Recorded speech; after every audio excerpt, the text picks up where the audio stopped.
Hi, I'm Michael A. Greenhut, and I'm a Scaredy Cat. And I'm Cyrus Soliman, and I'm not. And this is Scaredy Cat Film Club. A show where we introduce Michael, a horror film novice, to movies he's never seen before and see his reaction. Yeah. What are we watching today, Cyrus? Tonight. Tonight We're watching Candyman. Okay, yes. What do you know about this movie? I know virtually nothing about this movie. In fact, when I saw you wearing this shirt, I was surprised to see this bloody hook thing. I didn't even... Spoilers, there's a bloody hook in the movie. I guess so. The only thing... Okay, I guess I know two things about it, which is I know one of the main characters, I'm assuming the Candyman, I don't know, is played by a black actor. I know that. And Tony Todd. Okay, Tony Todd. Did he pass away recently? He did. He passed away recently. Rest in peace. Yeah.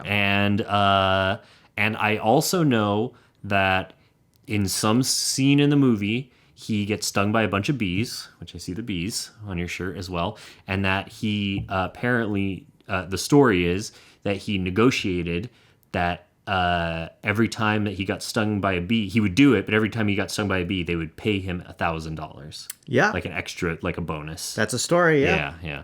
Other than that, I really know nothing about it. Like, even when you mentioned, or even when we were doing the list for this, and you were like, oh, Supernatural, Candyman, I was like, oh, that's Supernatural. I had no idea. Right. Okay. I really had no concept of what it was at all.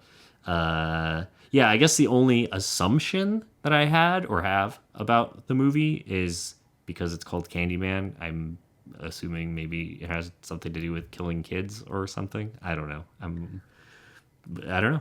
That's it. That's all. That's all right. it. Sure. I really don't know much. I'm going to this. I think this is probably the most in the dark I've gone into. That's one good. Of these movies. That's a good one for. That's good. I'm very worried. So another question I have is, Yeah. what do you know about Clive Barker? The name is familiar. Mm-hmm. I don't. Is that the director? That is the person who came up with the story of Candyman. The writer, or Well, so he didn't write the screenplay, but he wrote the story. Because Okay. Clive Barker's he's like he writes books and short stories. Okay. So he's the one who wrote the story of Candyman. Got it. So this is based off of a short story or a novel? Yeah. I mean, I don't know if it was a novel or a short story because, I've read some of his things. Sometimes they're The long, name sounds sometimes they're familiar. not. What else has he written? Because the name does sound familiar. He wrote Hellbound Heart, Okay. I don't know. That which is what Hellraiser is based off of. Jesus. Okay. So back to back. We're gonna We're doing back-to-back Clive Barkers because the next one after this one is Hellraiser, which is one of my favorite movies of all time, one of my favorite properties of all time, one of my favorite everything of all time. Yeah. Also worried about that one. But I guess this is like I believe maybe a good introduction into Clive Barker and how he thinks. And yeah, I mean, you'll see. Anything else I might have heard of that he's done? Nightbreed, No. right? Maybe I'm just not gonna know who this is. Yeah, he's a horror. He's a horror writer. Okay. He's very prolific. He's very influential. Got it. That's not your like that's My not bag. That's not your bag. That's the reason Yeah. why we're doing this show is because you Yeah. don't know these things. Yeah, that's true. Okay, so 1 to 10, how scared are you? Okay, let me think about this because what did we watch last? We watched Evil Dead. Yeah. And I think I said a 6, right? You know, I think that's what I said. I don't know. Check the tape.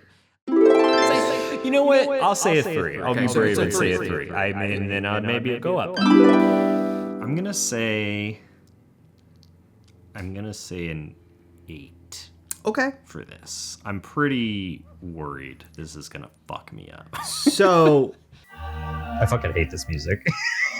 It's really. I mean, it's good. It's good music. It's stressing you out. It's stressing me out. It's fucking lit. I guess because this is the highest it's been so far. Yeah. Are there any 10s either on this list or in the future? Because this is like this is up there. I don't think I will know something's a 10 until I see it. Mm-hmm. I think the fact that I don't know a lot about this one is what's making me feel like it's going to be so high up. Sure. It's that fear of the unknown. Yeah, the unknown. That is definitely a big part of fear. Yeah. So yeah, I think that's what's motivating it to be so high. And I guess we'll see. Also, did this come out in the 90s? 1992. 92. Okay. Yeah. Yeah, cuz I also feel like Yeah, we've been watching old ones yeah, this is the most recent so far. so far. But yeah, I feel like that's another part of it because when I used to go, so growing up, I would go to the video store all the time. If you don't know, if you're watching this and you don't know what a video store is, look it up. But I'd go to the video store all the time, and I'd go to Blockbuster when that used to exist, and I guess there's still one. And I would go to like mom and pop video stores, and they would have all of the VHS or the DVD covers displayed, and I just remember always walking by the horror section. Right. Like I wasn't really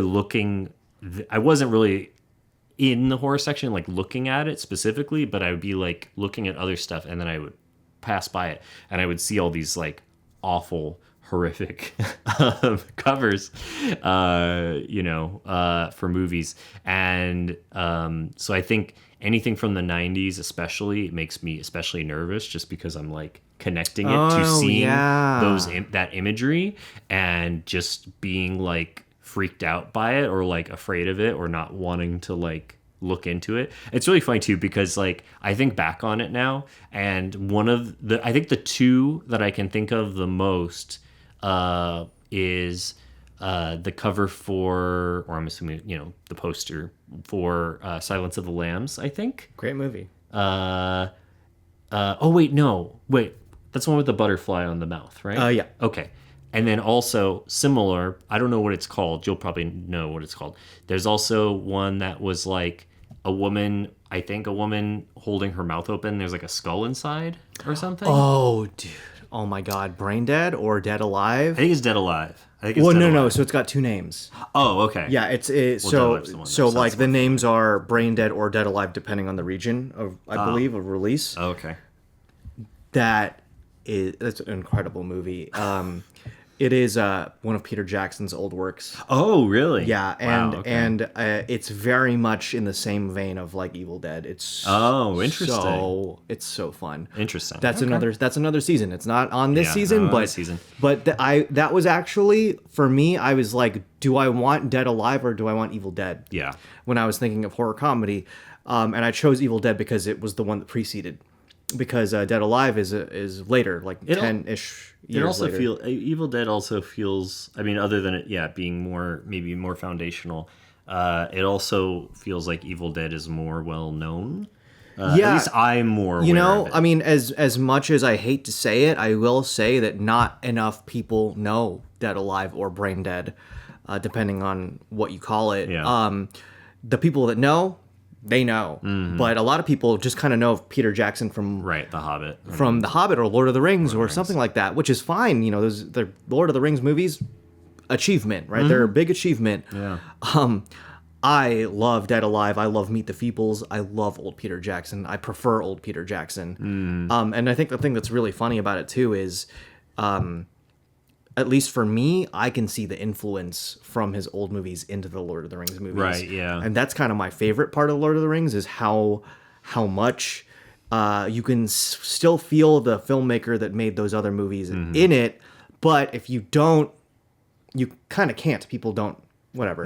At least from people I've talked to about it. One of those is on the list, and I don't know if people consider Silence of the Lambs a horror maybe. I don't. Is it not? I don't know. A thriller? I thought it was. I don't know. Fucking rules, though. I mean, Great movie. I've been afraid to see it. Dude, it's... So I think maybe we should put it on the list. Yeah, sure. Maybe we should put it on the list because that's a great movie. Okay. All right. So that's what we know about this. You're rating this as an 8. As an 8. Candyman as an 8. Yeah. We'll see how it is after we watch it. And let's go. All right. Let's do it.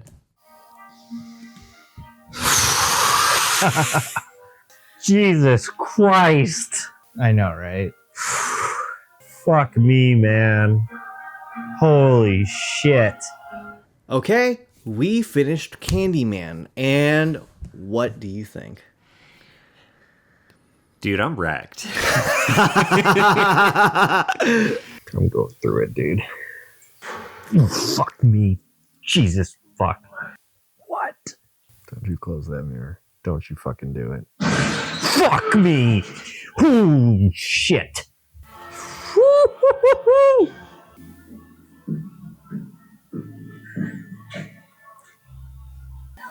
Oh. Oh. Oh my god. Oh, fucking. No. Like, I'm very much still recovering. I don't know if you're gonna get a ton of audio clips from this, but I'm making some fucking faces. I hope I wasn't covering my face too much because I was fucking going through it. Oh, I could definitely see that you're covering your face sometimes. I wasn't like, I never took my eyes off it. I mean, it was just like a minute ago, so obviously. Oh, I know, but I feel like this is definitely the most harrowing of anything we've watched so far. Yeah. Yeah, I mean, you know, the thing about it is, you know, I was trying to get you a slow start. In terms of the movies we were watching. In terms of the movies we were watching. Yeah.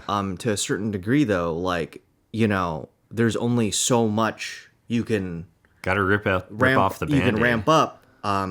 We're coming into like kind of the territory where is like the realm of like my favorite stuff. Yeah. So, you know, like I really This like is your comfort zone. yeah, well, you know, like Clive Barker, I'm a big fan of Clive Barker, and like this is not Candyman, but like Hellraiser I watch very often. Right. You know, I think we know it's one of my favorite movies. You know, we've seen you've seen me, like I make lots of clothes based around Hellraiser and stuff Right. like that. I do a lot of like art based around Hellraiser. But we're talking Candyman. Like, Can I say something, by the way? Like, where you were setting up the camera, I was looking at your shirt again. She does not have curly hair. And I don't know if that's supposed to be this is just some Helen this or is just some I think this is some lady. closer to the girl from the beginning of the movie. Have you ever heard Candyman? No. Stupid idiots. Oh, sure. Oh, that makes sense. Do you actually. remember? Yeah. Yeah, 'cause But she was in, I mean... She was like in her bra. Yeah, which, But, you know, I get you know, them not doing I that think for a I shirt, think that this is also like like they should have had it been Helen. it should have been someone. I mean, honestly, like I bought this shirt because it was a Candyman shirt, Yeah. and It's a sick shirt. I'm a big fan of Candyman. But there are definitely like, upon further thought, like things that I would rather have that are not this. Like, first of all, Sure. I would just like to have Tony Todd. Yeah. He was very cool. Yeah, You know? he's so cool. Like the presentation, Yeah. and his voice, His and voice, his his clothes, Yeah. you know. And then Christina is Very always chilling. talking about like, oh, he's so hot. Like that's a thing that I she- could see that. Yeah, she's like, oh, yeah, Tony he's Todd an is- attractive man for Yeah. sure. I totally see 6'5", that. deep voice. Oh, Like, yeah. okay, so Me. 1 through 10. Okay, I think 8 was pretty accurate. Cool. I'm debating whether it should be a 9. Mm-hmm. I don't want to give half scores. I'm gonna maintain an 8. Okay. I think it could get worse. 10 to me is literally I can barely stand to watch it and almost want to leave. I have some movies room. I know that I think that you're. Oh, I'm it's gonna get sure there. we're gonna get to something eventually. None this season, but there are some Yeah, no, I in future know. seasons. There's that stuff that you told. There was, I forget what was it, Lake Mungo or something. I think, you know. There was some movie. I don't know. Yeah, if Lake it was Mungo's that. Lake Mungo is a hard one. There was there was a movie that you said that you could barely. That was like fucked you up still, and so like Lake I'm Mungo imagining is one of that those would be- movies that like I feel like even for like maybe a few weeks I was like, damn, something. Really I disturbed. I cannot be alone in this house right now. God. So Oh yeah, that's another thing I should mention. Is immediately afterwards, and maybe we'll put the audio in or cut to the clip of it if we had it recorded. But I needed to go to the bathroom so bad. Oh, we have and- audio of it. Okay, and I was like, I was just like, oh man, I don't want to go in the bathroom with the mirror. Yeah. Fuck, I need to pee so bad, and I so don't want to go in the bathroom and look at the mirror. There's a Fucking, mirror I in the just, bathroom. and I went in and I'm not gonna say anyone's name, not any amount of times. the mirror was to my back, and I just went, okay, it's just gonna be. I went, Yeah. and then I was washing my hands, and I was just like, it's you know. I'm not gonna say a fucking word. But here's the thing too that fucks me up, like additionally, right, is because part of the story was that she was kind of demystifying him, right, as Yeah. like a legend. Yeah. And And it did not work. and well, sure, but he was upset about that. Yeah. And he was like, we need to reinforce this, and Yeah. you're gonna help me do it. Essentially, Yeah. this is my loose interpretation. No, of but it. that is, yeah. Yeah. And so, so even me being in there and being like, it's not real. Like, I didn't even want to say that out loud, right? Because that would piss him Yeah, off yeah, too, yeah, right? yeah. He'd be like, oh, I'm not real, huh? I'm going to. Oh,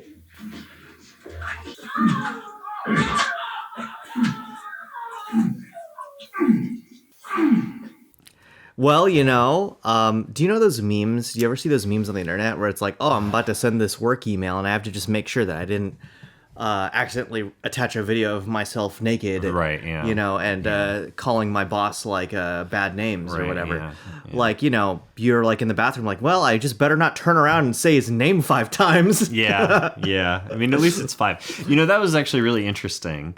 And I was thinking about this as soon as it came up in the movie. But, it reminds me of like Bloody Mary. Say yeah. Bloody Mary Yeah, a 3 lot. times. Yeah. Which that's also something, I don't know. We shouldn't bounce around too much. We should try to maybe go a little more. Sure, in yeah, order yeah, if you yeah. have questions or stuff. But I did want to bring that up because that happens pretty early in the movie where you're hearing a retelling of an instance where he showed up and killed someone, and say the name 5 times versus 3 times for Bloody Mary, which is the legend that I'm familiar with, the urban legend I'm familiar with, and it's just interesting. And I was like, oh, did they get that from there, or mythology and like the folklore and stuff? There's lots of like repeating patterns. I'm actually very curious about the original story now. I don't know if I'd want to read it in full, but just like a synopsis or something. Are you familiar with the I haven't read original it. story? I probably was will it read called? it one of these days. Damn, I forgot what it was was called. called- It was like the The Forbidden. The Forbidden. Forbidden by Clive Barker. So a 1985 short story.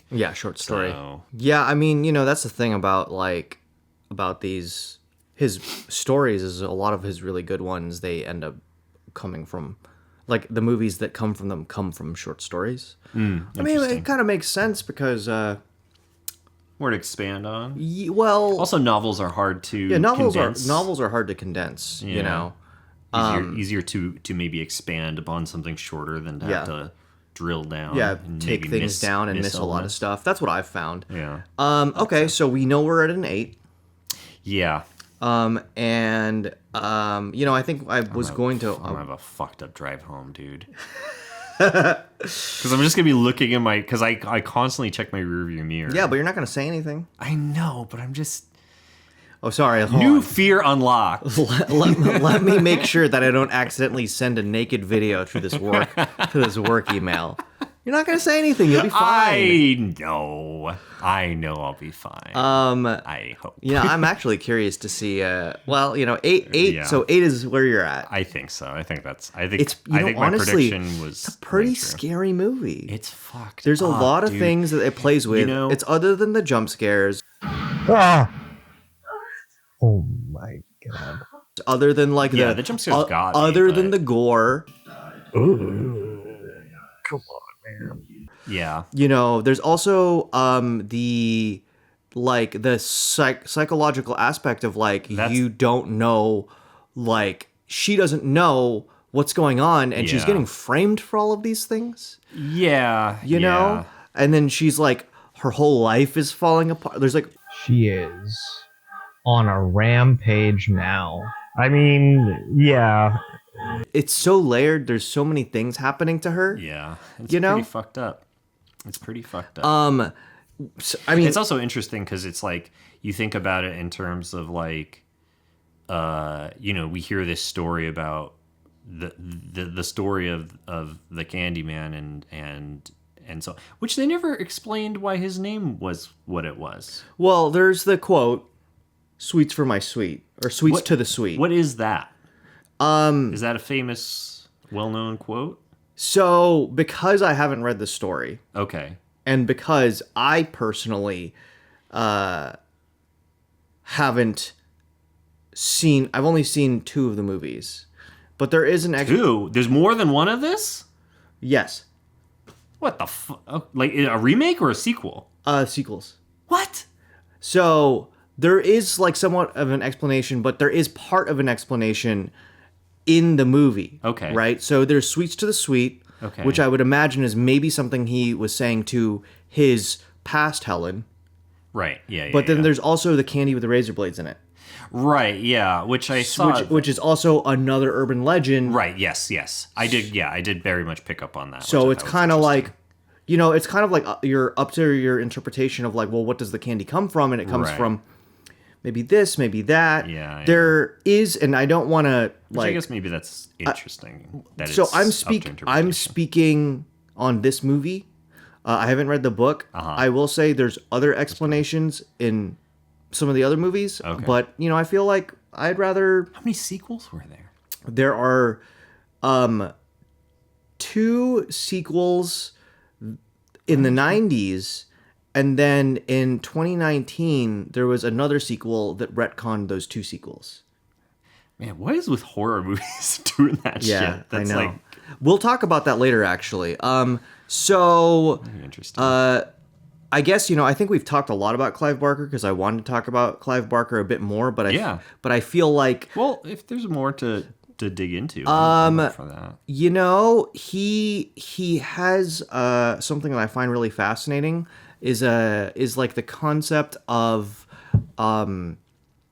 finding like a beauty or you know, a word that he uses a lot is exquisite Yeah. in like pain, and the I find, character said that. yeah, I find that really fascinating.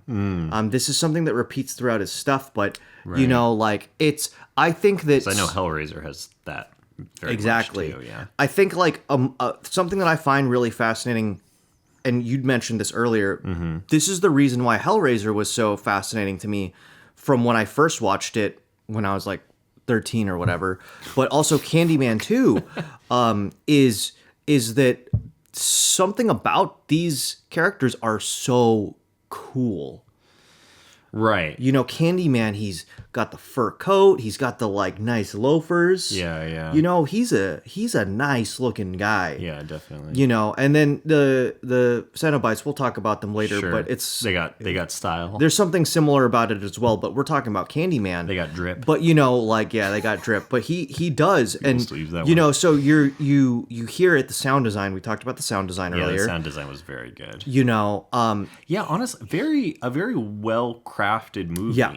Yeah. so he sounds awesome. He looks awesome. Mm-hmm. He talks about how even the pain is exquisite. Mm-hmm. You know, and I find that really fascinating because I feel like that's not so much in many other properties, or at least he feels like the originator of that idea that is Yeah. something that I really like, that I feel like I find it inspirational to, you know, the stuff that like I do in the art that I make as well, because it's like, yeah, okay, cool. I like things that I believe are aggressive or aggressive looking to a certain degree, but I also always like to create things that even if they're aggressive, there is a certain level of class to it. You know, because I don't like to think of myself as trashy. Right. And I feel like Clive Barker, what he's captured in his characters is very like influential to me and like what I do. So, you know, like I think that is really cool. You know, I don't know if I see it in anything else, but I guess wait for it for other things, because we're watching Hellraiser next. Yeah, yeah. Also, I guess an interesting, I don't know, maybe this is just an interpretation that popped into my head, but also like the idea of like suffering for your art, you know, like suffering, you know, and that like, not that you, I don't want to put it out there that you need to suffer to make good art. I don't think that's actually And you don't. true. I think that's I don't subscribe to that. Yeah, I think that's kind of bullshit. Yeah, it's totally bullshit. I don't subscribe to that. But that could also be. Maybe that was his view. I don't know. I don't know. I've never really connected those lines in the stuff that I've, consumed of his, but I do connect the lines of like there's a beauty, there's an exquisiteness, there is like a pain in a way in itself is something like that is like worth beholding as like unto itself. Which, I would imagine a lot of people can probably agree with. There are people in the BDSM world, like, sure, this is like very real that people actually combine pleasure and pain. So, Totally. anyways, that's probably the main thing I wanted to bring up about Clive Barker. Okay. Interesting. Something that I find really fascinating about this is the original story did not take place in Chicago. Oh, the short story? Yeah, the short story. Okay. The short story took place in Liverpool, England. Oh, interesting. That's where Clive Barker's from, Okay. and he was, he's English, by the way. But so he sounds like a very English name. Yeah, he wanted to write a story about like because where he grew up there was like a lot of like segregation. So he wanted to write a story about segregation in Liverpool. Segregation of black or people of color. I've never looked further into it or couldn't find it, but I would imagine probably because Okay. there are black people in England. Right, of course. So he wanted to write a story about that, and then Bernard Rose, the guy who adapted this movie, wrote the screenplay, directed it. He first of all was very fascinated by the architecture of Chicago because he was like, oh, the way this looks. Filmmaker, obviously, he's like Chicago. But the other thing was, there's a lot of prejudice in Chicago. Yeah. So he kind of pulled naturally from that. He went, well, let's adapt this, make it into Chicago. And Cabrini Green is real. Okay. So the projects, those like projects real are real, projects, and they filmed in the real projects. Fuck. So yeah, which was scary for people until they realized the people were just like, oh, cool, you're filming a movie. Yeah, that's, honestly, in my experience of filming stuff in sketchy places, that is usually kind of the thing. They're it's like, oh, this is fun. Oh, you're making a movie? This is cool. Yeah. So, so Cabrini Green is not that you should seek that out necessarily, but so Cabrini Green is real, and they shot that in a real location. Interesting. And I believe maybe some of the extras are people who just live there. I think I'd have to look into that, but I'm pulling from my like decades of memory of Candyman, so I did not. I didn't have too much of a refresher. I just kind of like pulled from like what I knew. Yeah. So I think that's pretty interesting that it translated so well, or at least Bernard Rose did such a good he did such a good adaptation that it really feels like something that doesn't feel crammed together. No. Or it doesn't feel like it was taking some other story and they just like pieced other things together. No. Yeah. I agree. Something that I find really fascinating about it too is because of its origins of being like written by a guy from Liverpool. Candyman is something that has been adopted by like Black Americans as like, something that they like or maybe take pride in. Oh. Like it's a part of their culture. In like what way? What I do you can't mean? really say like in regards to like what from the story or whatever, but I believe maybe aesthetically. Sure. Okay. So something that I guess this could bounce off of is the 2019 sequel was actually produced and written by Jordan Peele. Oh shit. So like, and it is one of those things where people came out for it. Was it 2019? God, I feel like it was 2021. Sorry. Okay. It's 2021. Right. I remember because it was after all of the stuff. All the stuff, the pandemic. Yeah. No. Well, no. pandemic. So, because what I remember was after all the protests in 2020. Is that what you're referring to? all of it. Just all of it. But the thing that I remember the most about it is that when it did come out, a lot of Black Twitter, Twitter was still okay back then to a certain degree. A lot of Black Twitter was like, "We're coming out for Candyman," and it became a thing where Bernard Rose is also a white man. The person who adapted the movie. Yeah. So Bernard Rose is a white man. Clive Barker is as well. But then Candyman comes out. It becomes a thing, and people are like, Candyman's ours, right? Like Black Americans are like, Candyman's ours.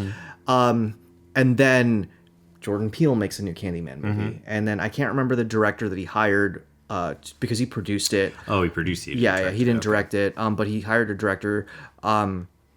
And I remember I was so excited. I was like, oh yes, like this is a team. Like the actors in it, I think Yahya Abdul-Mateen is in it.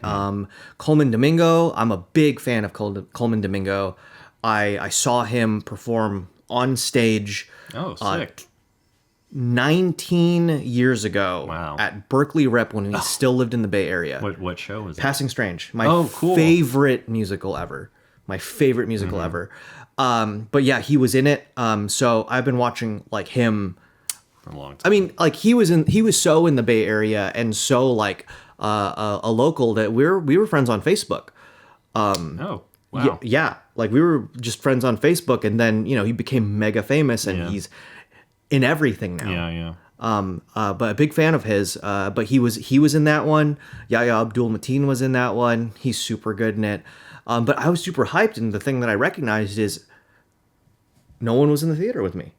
Oh. And I would imagine it's just because people didn't want to go to theaters. It was 2021. Oh, yeah. Right. But I do know that at least online, from what I saw, Black Twitter was super excited, and then they were coming out for it. Okay. Honestly, I don't know what the reception was. I think that like maybe people actually didn't like it all that much, but I liked it, and I was very excited. But anyways, I just thought it would be fun to bring up that it started as like some white guys making a thing, and then it became a part of the culture. Like it did or it endeared people so much that it became a part of the culture, and people like they claim it now. Yeah. Candyman is ours. Yeah. I mean, well, so a couple things, which is first, I mean, it makes sense that it adapted so well because, things like segregation and issues like that, like, they're everywhere, and they've been throughout history, and they're in lots of places in the world. And I mean, obviously since we are American and we've lived here, the segregation that has happened in America that to some level still happens. Oh yeah. 100%. Like it makes sense to me that it would translate. Sure. Yeah. And then as far as like like the Black community claiming it, I mean, I think that also makes sense to me. I mean, I don't know. Well, he's cool. Well, not just that, but Yeah. it's I think it's like a case of like when there's a lack of representation. Sure. Whenever there is something that's presented in a certain way that is like cool and appealing, it's like, it makes sense that people would latch on. No, to I mean, that. it makes sense. Filipinos claim Lea Salonga all day long. And the thing is like they love those Disney movies. She's not even playing a Filipino person in them. Yeah. She's just in them. But just, something. I mean, to the point of like, in things where there are no predominantly Black characters, like I think about Dragon Ball Z, and like everyone that I know that's part of the Black community claims Piccolo is like Piccolo is Black. Like that to them, they're like Piccolo is Black. I mean, like, I've heard in that Sonic one. the Hedgehog, like Knuckles is like claimed. Knuckles is Black. He's played by Idris Elba. Well, sure, now, but like but always Sure. was that Knuckles case. is the And Black one. and it's like there's no. I mean, I guess he has like dreads or whatever. I've heard Tails is Filipino. interesting. He doesn't seem Filipino to me, but whatever. I mean, whatever. But I've heard it. If there's some, but there's like people feel a connection, and so then they like latch onto it. Yeah, I mean, no. obviously with something like Candyman, it makes more sense because there is a the titular character is black, and so, he's awesome, and he's very cool and also, interesting, but also and the terrifying. Also, the movie, made a lot of efforts to not paint people like black people in a bad light. Yeah. Bernard Rose. They showed they showed stuff happen. They showed their lives, but they didn't Right. make them bad. No, they didn't make them inherently bad. But I kind of like that they showed some bad, they showed some good. You know what I But mean? no one was. Yeah, sure. But there wasn't a lot of like stereotyping. So, it was just like there's point. There's people who respond to a rough area differently. So there's a point that I wanted to make about that, and it was that because Bernard Rose, the director, he knew that like he was like, okay, I'm going to make a movie and it's going to take place in the projects. Yeah. And there are a lot of movies that were coming out at that time that focused on like hard lives of black people. Menace to Society came out around the same time.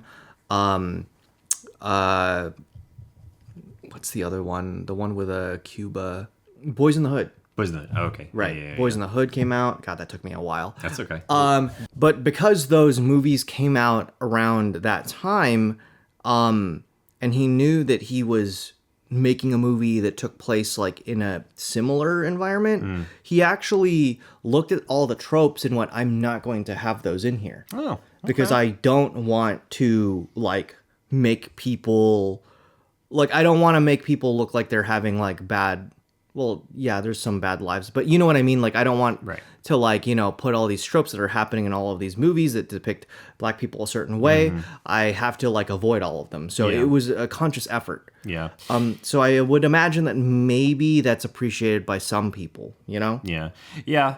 And even though because they do show lots of different, I mean, there's Bernadette, who's black, who is, not in that rough world, but is still a black woman and still lives that experience. And then there were the like the gangbangers or whatever, you know. Damn, look at those fresh ass outfits. I know they look good. And then there was the mom who's just like trying to get by, and and so on. Even though the black best friend is like a trope in itself, like like the black best friend that always that's like, I'm always there for you, white friend. yeah. And then she ended up dying. Oh, I knew she was dead. I know. I knew the moment that I was like, I was like, oh, you're the friend? You're fucking toast. You're so toast. Her friend's gonna get fucking killed first for sure. Which, man, why was she blue? Her skin drained of blood, and she just started to become cold. Like, it had been so long. That makes sense. That she was just she bled out, and yeah.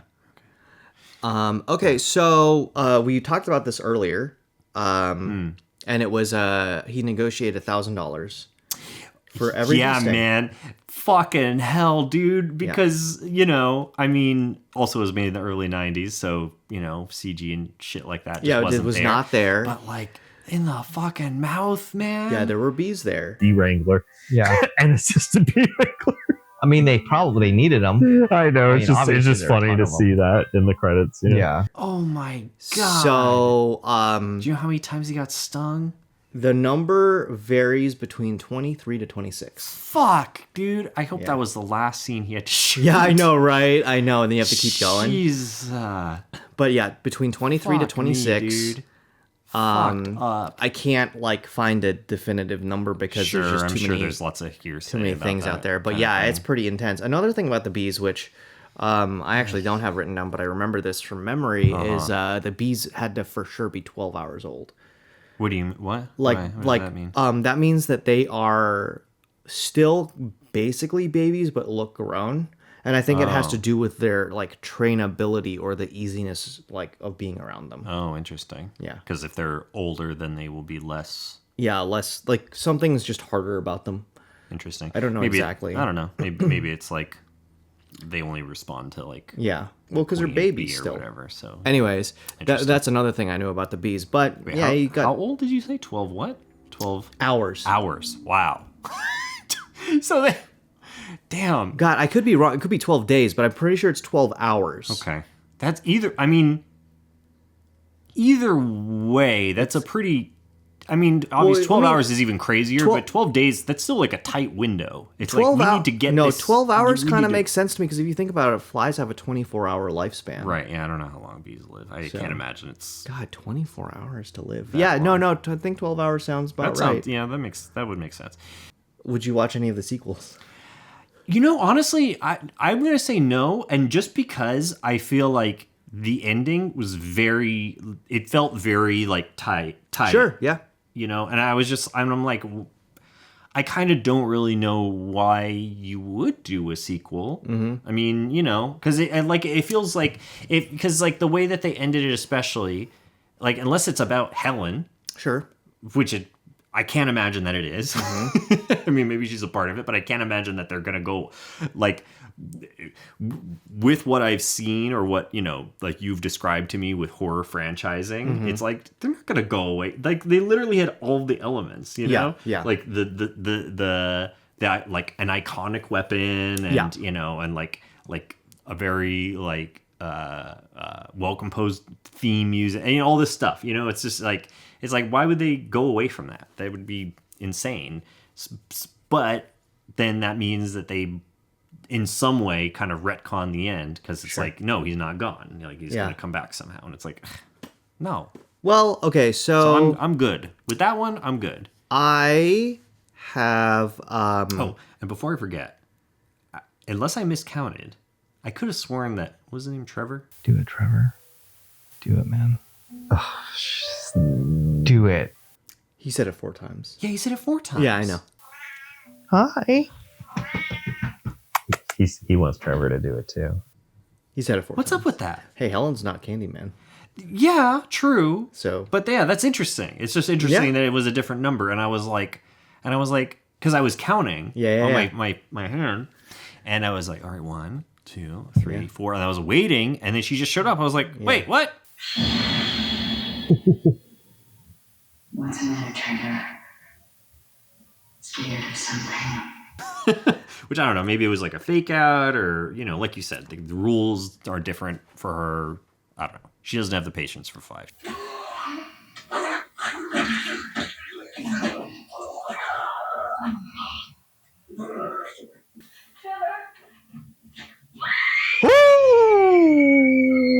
She's just gonna show up after. so I have a couple theories about this. I'll say this: I've only seen 2 of the 4. So meaning the original and then the Jordan Peele Yeah. produced yeah, one? I didn't see Candyman 2 or 3. Okay. So I don't know.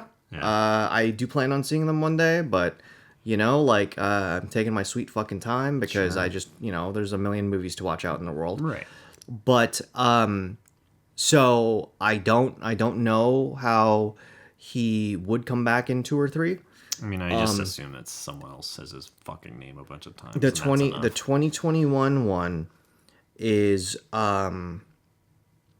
retcons 2 and 3, and it has a reason for why he would come back, which I feel like makes a lot of sense. Okay. Now, here's the thing I have to say about 2 or 3 or just any concept of Candyman coming back for anything. He's not physical. Sure. So what happens at the end of this movie is that he dies for Cabrini Green. Because they think they burn him. Okay. And they find a hook and or whatever, and then like now the fear is gone because they believe, okay, we did it. Right. Yeah. Well, but to me, like, and the way that they presented the story, to me, that would mean the death of him. Like, even just like as a spiritual, supernatural entity. Because it's like if you're not afraid of him anymore, and the story dies, the legend dies, then that's it, you know? So, but here's the thing. She already did a thing where she told the kid that Candyman's not real, and Right. and then she like kind of started spreading this idea like, okay, cool, because it's several months after the eye thing, they got Right. published, all this stuff happened, and it's like, well, Candyman is this gang, and they jumped Right. me, and it's a guy with a hook, Right. and like it's done, and then everyone's like, oh, that's what Candyman is. Okay. So, and then he came, he's like, can't have that. Right. So- yeah, so he's what- trying to keep the legend So- alive. so what that to means- essentially keep his existence. So alive. what that means is that even if people are not believing in him, he's still around going, no, I have to do something about this. I suppose. I mean, I guess it was, to me, it was like the legend is dying. It's not totally dead yet. There maybe are some people who still believe, right? Well, they believe strong though. That's the thing. What's her something Jean like died recently. Right. Yeah. So like it's not like it was dying. It was alive. It was well alive. Well, she was damaging it by trying to like debunk it. Sure, yeah, essentially. yeah, Or yeah. like present it as like, this is just some urban legend. This is yeah, real. and then she went and she published a huge article, and Yeah. it got super big, and it was like a big deal. Yeah. And it- Okay. and I it mean, was- I get what you're saying. I'm just saying that like, you know, she did something that made people not believe in him anymore, and he was still around going, no, like, I gotta do something about this. So, and the reason why there's still a connection other than it being gone is, other than everyone not believing anymore, is that she did summon him. right. So it is kind of one of those things where maybe no one believes, but if someone hears the story, Well, she believed, essentially. yeah, she believed. But I'm just saying, if someone hears the story and maybe believes, they can summon him again. Yeah. Right. Yeah. Because Yeah, the thing is, I get that. he is not like, he doesn't live anywhere. Yeah. There's something that's actually interesting because Because urban legends are urban legends. As long as you keep talking about it. right, as long as it's being talked about, it exists in Yeah. some capacity. Yeah, that's interesting because, and I'm sure this isn't a concept that is unique to Dungeons and Dragons, but Right. there's this thing that I've seen a lot in Dungeons and Dragons where, and maybe, I don't know, maybe this is part of the actual like official like D&D lore or whatever, but there's a concept of with gods in D&D that if they have no more worshippers and no one knows their name, then the god dies and it's just like a husk, like Yeah. out in the astral sea, which is just sort of like this like, I don't know, I mean, I think, suspended I think like they purgatory did that in type place. Thor: Love and Thunder. Yeah, right, yeah, they did do that. essentially, yeah, it's not as well, but yeah, Yeah, it's not a. I don't like Thor: Love and Thunder. but yeah, and so, you know, similar idea though of like, if the belief is gone and no one remembers the name, then it's gone. Also, like that's something. I mean that appears in lots of things, right? Because like also like total other thing, but like the movie Coco. Have you seen that movie? Oh, yeah, yeah, Like, you know, yeah. the idea of like you're in the afterlife, and as long as people put you on their, what's it called? Ofrenda? I can't think, remember what the word is. Yeah. Oh, that's so much nicer than Candyman. Yes. It's so special. Yeah, it's much sweeter. What a great movie. Oh, Bad choice of word. Anyways, right, yeah. He's no pun Candyman. intended. But yeah, the idea of like you still exist as long as someone remembers you. Exactly. And that's also like a big theory, you know, like a concept of like there are multiple deaths, right? There's Right. like your physical death, and then there's the last time. There's the last time. Then you die a second time when the last person who knew you in life dies, and then you die a third time when no one knows or remembers your name. Yeah. You know, so you're completely forgotten to history. I feel like that supports my idea that that he dies for Cabrini Green in this moment. Right. Because they no longer believe in him. So yeah. So Like she is now, you know. I guess they kind of believe in her. Yeah, I mean, well, you saw the portrait, Yeah, the mural. the mural of her on fire.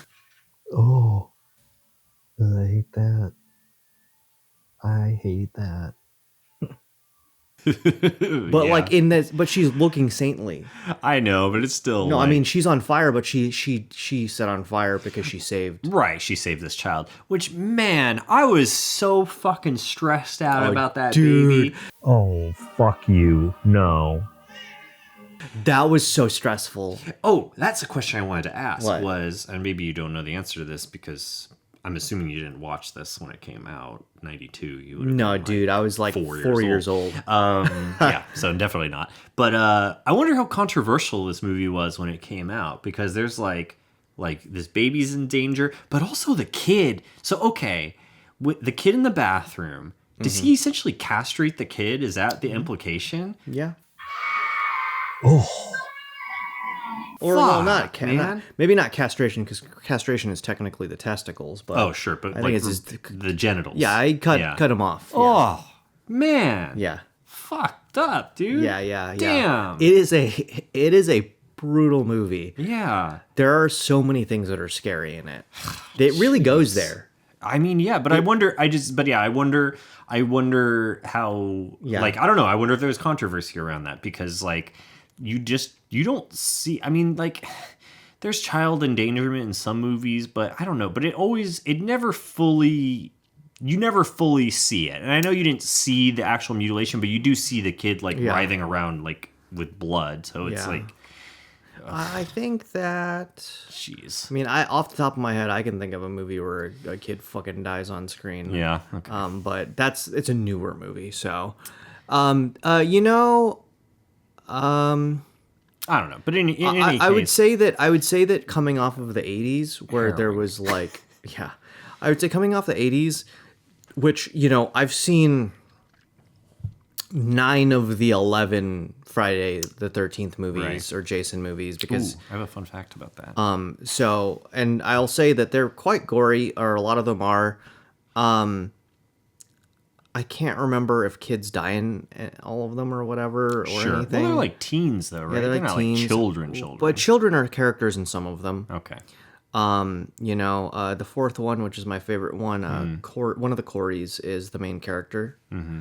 Corey Feldman? Feldman, I believe that's one of the glasses, right? I don't know. Because there's Corey Haim. That's the only core. Like when you said one of the Coreys, that was the first one that popped in my head. Corey so. Feldman, Corey Haim. I think it's Corey Feldman. I always mix him up, and I shouldn't. But he's one of the main characters in the fourth one. But you know, like they're coming off a very, very violent era of movies, and Right. you know, we have not watched too many of those '80s, like the big '80s slasher boom, because you know they're not my favorite, and I also feel like we Yeah. saw a slasher already. Yeah, the only one that we saw Halloween. from the 80s. Well, that was even Oh. the 80s. That was the late 70s. But Oh, we're talking about Nightmare was the only one Right. from the 80s that we've Yeah. seen so far. But anyways, so like I think that I don't know if it's necessarily controversial just because of how violent the previous like decade of movies was. Sure. No, yeah, and I'm not saying that's. But it is definitely messed up. Oh yeah, fuck yeah, it is. I feel like Goddamn. much more messed up than any of the other ones we've seen in regards to like the concepts that you're Yeah. dealing with. Okay, so anyways, do you have any final thoughts on Candyman? I feel like I have a lot of thoughts still. Keep going, keep Let's going. see. Go off, King. as they Yeah. say. Let me try to go through. I'm trying to like go through chronologically the movie, the timeline of the movie, and like think of stuff. Sure. Well, okay. Well, here's the first thing that popped in my mind, which is actually kind of further along. But I did think it was very interesting, the razor blades and the candy. Mm-hmm. And I was like, oh, interesting. And I was like, at first I was like, oh, is this going to be like part of his legend? But then I kind of realized like, no, it's just more of like the representation of urban legends. Like, exactly. You know, that kind of thing. Because they talk about a lot of different urban legends, like at the very beginning of the. Right, They talk yeah. about the crocodiles or the alligators in Yeah. the toilets. Yeah, totally. They talk about. I can't remember what else, but you know, I think about that one. Yeah. So I thought that was very interesting. And, you know, of course, like I you know, like tying in like the theming of like Candyman, candy, and then this. Oh, here's another thing that I thought was very funny to me, like thinking about, because we know that I think from the beginning to the end of the movie, it's over the course of maybe 2 to 3 months ish. Like there's no concrete timeline. Right. But we know that Helen was committed in a mental ward or whatever for a month. Right, so we know she was in there Right, for we a do month. know that, So Candyman was taking care of that baby for a Yes. month. Well, they showed him taking care of the baby. A little bit, yeah. They showed Yeah. him like putting like in my mind he had like honey or Yeah, something. something like that, I would imagine. Yeah. But I was just thinking about that from like a comedic lens Right, of yeah. like Okay. he's like changing the baby's diapers with his fucking one hand. or Dude, his hook time hand for or the whatever. fifth Candyman movie. What did Candyman do? Fifth Well, Oh. it's time to make a fifth one. What did Candyman do in that month. in that month when he was taking care of that the baby? Oh, I mean, Tony Todd just passed away. We can't do it. But yeah, it's also interesting. It's also funny to me thinking about like, well, I guess I mean, who's to say where the mom was? Maybe she did leave. Although we see her there at the end, so you have to assume she did stick around.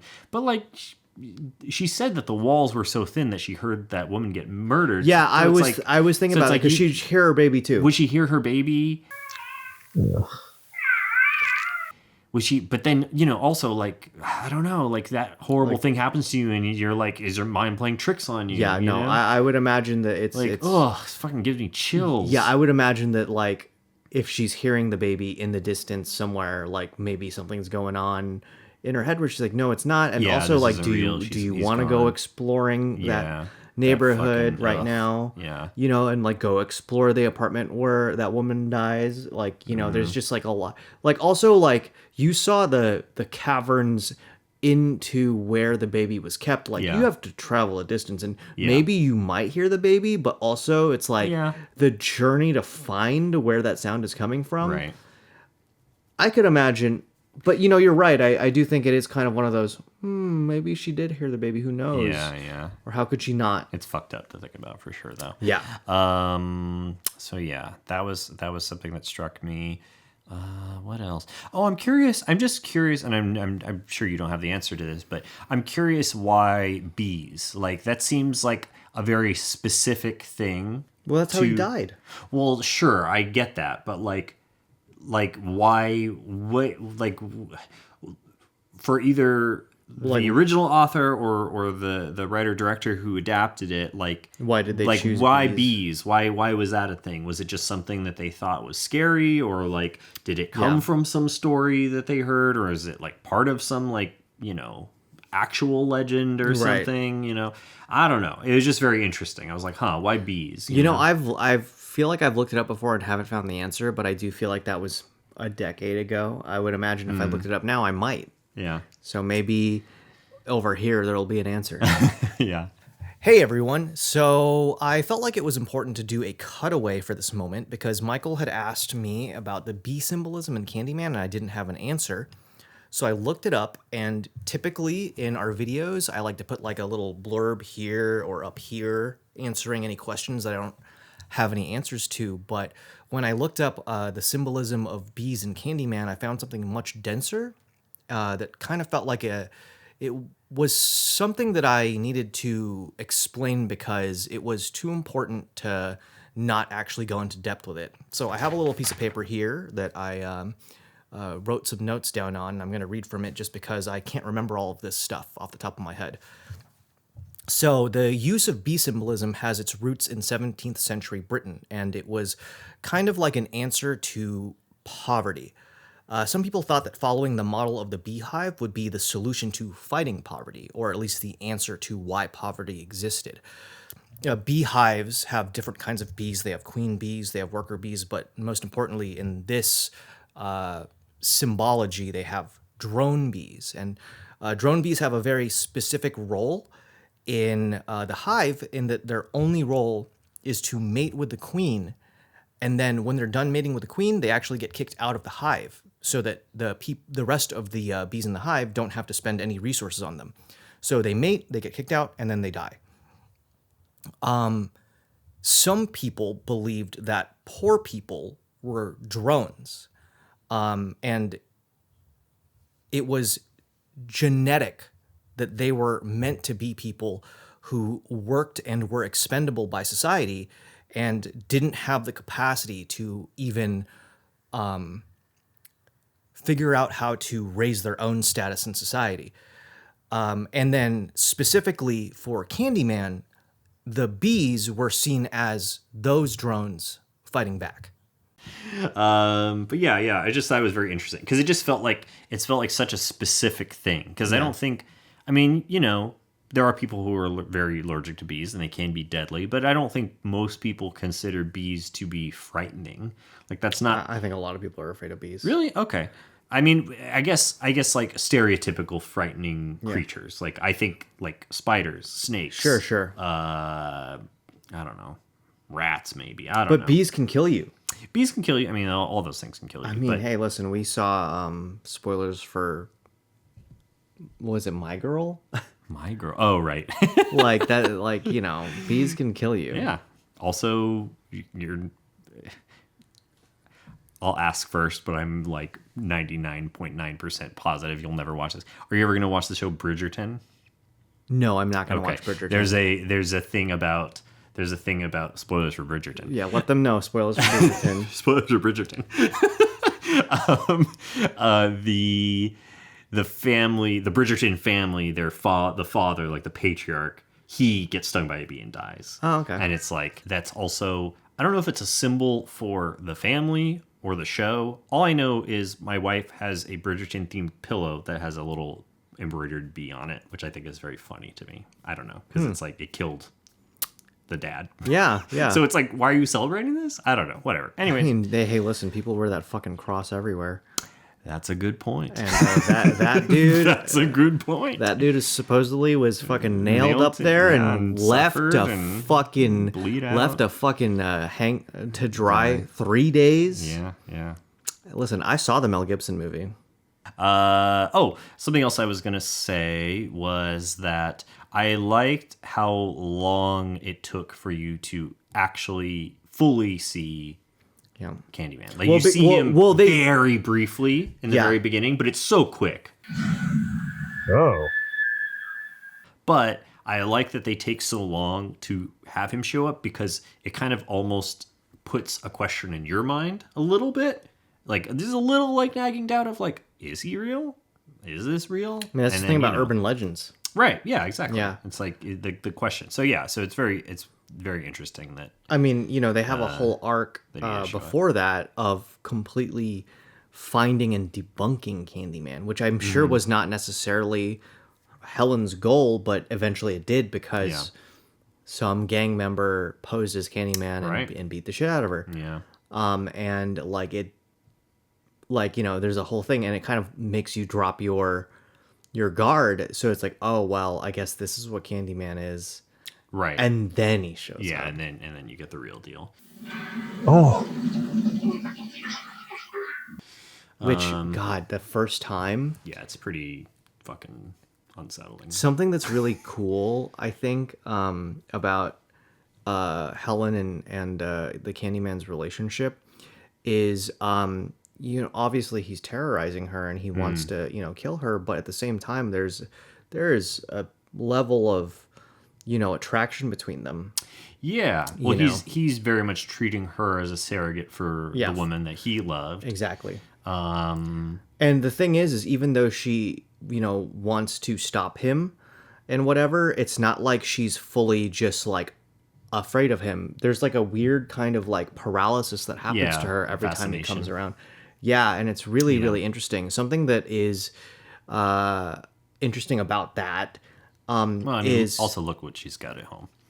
Yeah, I mean that guy is just so like, what a goober. Yeah, he is not attractive. She is so much hotter than him. Oh, no doubt. Like, but of course. Yeah.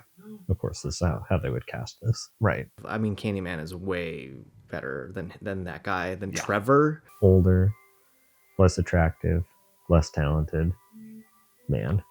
Yeah. White man. Yeah. Yeah, Trevor. Something that I think was really fascinating is that Fuck Trevor. Fuck you, dude. Get the fuck out of here, you fucking bitch. Me and my homies all hate Trevor. Yeah, exactly. Something that I think is really fascinating and cool about that is what's her name? Something. God, I can't remember the actress's name. I I know it. It's just because Plays the character? who plays Helen. Okay. Yeah, I know it, but I'm forgetting now because I have to remember it. Her and Tony Todd actually took ballroom lessons together Oh, for how that interesting. for that chemistry, so they could have a physical chemistry That's so interesting. on screen because they Yeah. have that that they were dancing with each other and they like have a Right. rhythm with each other, Yeah. so that they could have something. Yeah, because there is sort of there is like an intimacy Yes. for sure. Yeah. Yeah, which is very interesting. Yeah. I knew Trevor was gonna. I mean, I obviously they set it up at the very beginning. He's Right. like, cheating on her. Yeah, or going Trevor, to cheat piece on of her. shit. Fuck you, Trevor. Fuck you. Speaking of Trevor, I think my final thought that'll end on here is that I do love that because the whole time I'm like this guy's shit. He's a scumbag. Like it's gonna get revealed at some point. It does, and then it's like because I very much thought that the movie was gonna end with the funeral. And that was going to be it. But then the moment it cuts to the bathroom where he's like in the bathroom, I was like, oh, yes, here it comes. And I was, and you were saying it too, like, come on, Trevor, say it, Trevor. Hear that, Trevor? You're a bitch. Trevor is a bitch. And, we both felt like even you didn't have to say that. Like, I knew, like, it wasn't a spoiler. Like, I'm like, I knew, like, very clear what was about to happen. And I love that he gets his. But I also, it's also fun that like a new legend is born. Yeah. The burned lady. Yeah, I mean that legend is Or born. whatever. The legend's born, but also she continues the cycle on Susan or whatever that student's name is because she comes in with the Sure. knife. Yeah. Now maybe she's framed and Yeah. then she might get tormented. Yeah, Who knows? so it's a cycle that continues. Yeah. Also interesting. I mean, there's a lot of parallels too, because like at what was the projects? Sarah, called? what? No, the projects. What were they called? Cabrini Green? Cabrini Green.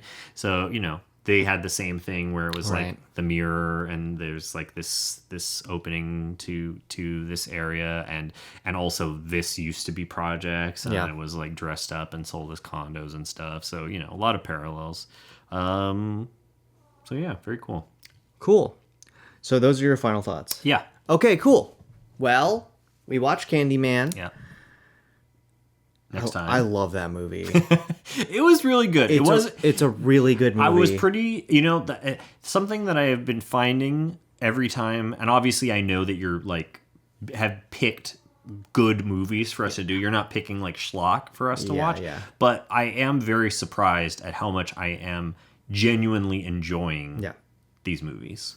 I'm not gonna make you watch bad movies, dude. Thanks. Like that wasn't the goal. The goal. I know. And remember, I told you. I think before we started this is horror's my favorite genre, and I want to show you why I love horror so much. No, and I definitely am getting it. I'm definitely getting it, and it continues to be interesting and surprising to me how there is this.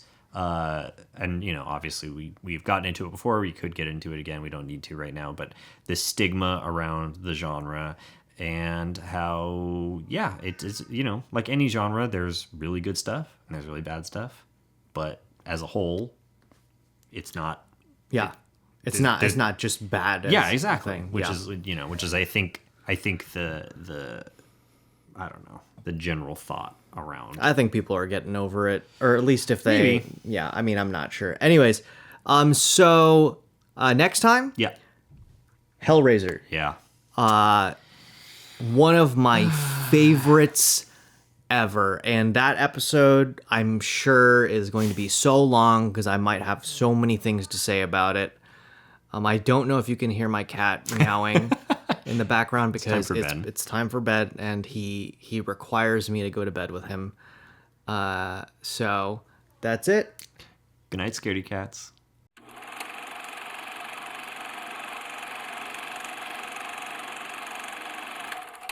What do you think of Candyman Othello? He likes Candyman. He thinks Yeah. Tony Todd is cool.